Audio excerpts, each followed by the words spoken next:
বুখারী শরীফের হাদিস, রাসূলুল্লাহ ফরমান, কোন মানুষ যদি পেটর বড় রোগ হইয়া কষ্ট হইয়া যদি মারা যায়, তাহলে সেই মানুষকে আল্লাহ শহীদি দরজা আল্লাহ দান করিলেন।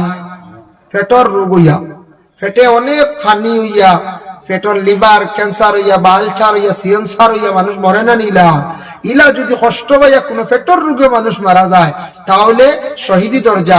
ইও আজ শুনিয়া খাইল থাকি আমুলের শার্ট বাড়াইতেন না কিনা, কিন্তু খাইল থাকি আল্লাহর হাওলা আমুল বাড়াইতাম, বাদে আস্তে আস্তে আলসার উলচার হোক, বুঝাইছেন?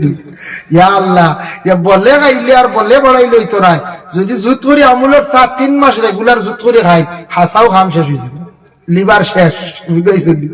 ইলা বলে না আখতা যদি হয়, আর আপনি যদি এই বেমারের ট্রিটমেন্ট কয়দিন করছেন, সবর করি আপনি মারা গেছেন বলে আল্লাহ বেমার দিছেন, আল্লাহ আবার এই বেমার আমার শিফা দিতা, শিফা হইছেন আল্লাহর পছন্দ, আপনারে ও রোগে বিদায় করতো, ওইটা উসিলা, তখন আপনি শহীদ দরজা পাইবা। আর বলে যদি হইন বানাইলে এটা, তে তো আল্লাহ বেশ করে আমলো সাহাব, কোনো অসুবিধা নাই, বেশ করে মুসলে হাপ্পা, বেশ করে গিয়ে বড়া গাইন জানি, ও আপনার এমনি হয়েছিল কয়েকদিন বড়া গাইয়া দেখুন জানি কোন হাল হইব। এতে বড়ার দোকান বন্ধ হয়েছে হন যায়, জি না চলতো, খাওয়ার লিমিটেড খাই জানি, সব জিনিস লিমিটেড খাওয়ার চেষ্টা করেন জানি।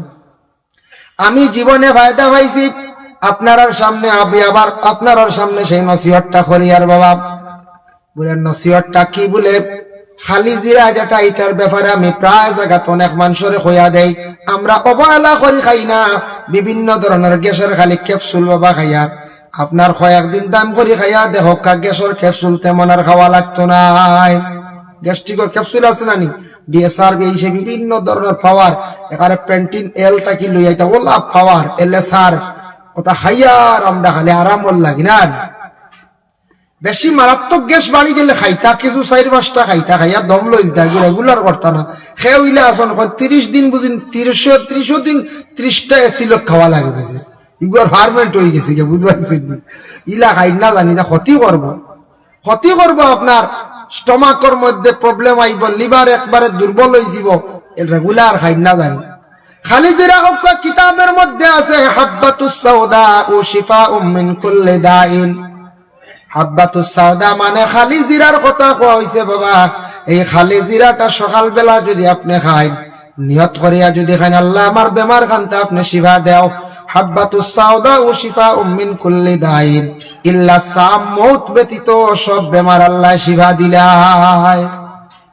মউত বাদে সব বেমার কমি যায়।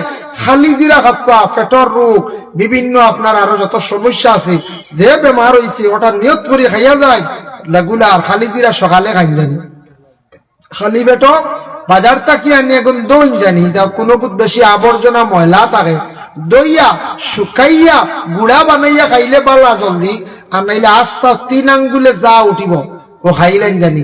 নিয়তে রেগুলার খাইয়া থাকবো খালি জিরা, বহুত উপকৃত হওয়া যায়, বহুত ফায়দা। খালি জিরা খাওয়ার চেষ্টা করক। নবী যে ফরমায় এর লাগে মউতটা বড় বালা, শহীদি দরজা আল্লাহ তাদের দান করিলাই। বলে কোন মত যারা বেমার হইয়া, পেটর বেমার হইয়া কষ্ট হইয়া জমিন থাকি বিদায় হইবা, তারপরে আবার শহীদি দরজা আল্লাহর হাবিব সাল্লাল্লাহু আলাইহি ওয়াসাল্লাম ফরমায়, কোন গর্ভধারিণী মহিলা পেটে সন্তান লইয়া হঠাৎ অ্যাক্সিডেন্টে মারা গেছেন, মানে বেমারে মারা গেছেন, ডেলিভারি কেসে কোন মহিলা মারা গেলা, কিবা তো সন্তান প্রসবের পরে নেফাসি হালত মারা গেলা, সেই মহিলারে আল্লাহ শহীদি দরজা আল্লাহ দান করিলেন। আল্লাহর বন্দেগানের লাগি দেখো, কোন মহিলার বিশেষ করিয়া পেট বাচ্চা থাকা অবস্থা হঠাৎ মহিলা মারা যায়, বেদনা, প্রসবের বেদনা ব্যতিক্রমে কোন সময় মহিলা মরি গেছে। কোন সময় মহিলা মরলে পেটের বাচ্চা জিতা থাকে, অক্সিজেনের অভাবে পরে পেটের বাচ্চাটা মারা যায়। পরীক্ষা খিলা করতে আবু হানিফার একটা কৌল আছে যে মহিলাটা ইতিমধ্যে মারা গেল, জলদি করে পরীক্ষা করিলাও। এখন সুতি কাপড় ভিজাইয়া সিফিয়া খান মায়ের পেটের মধ্যে কিছু সময় রাখিলা, যদি দেখেন সে কাপড়টা উমলি গরম হয়ে গেছে, জানিয়া রাখিও মায়ের পেটের সন্তান এখনো মার পেট জীবিত আছে। বলে এখন কি করা? বলে এই সন্তানকে জলদি করিয়া মায়ের পেট খাটিয়া অপারেশনের মাধ্যমে সন্তানকে পারলে তুমি তাই উদ্ধার করো। মা মরে গেছে, সন্তান উদ্ধার করার জন্য আদেশ। আমাদের দেশের মধ্যে বাবা অনেক মানুষ আছেন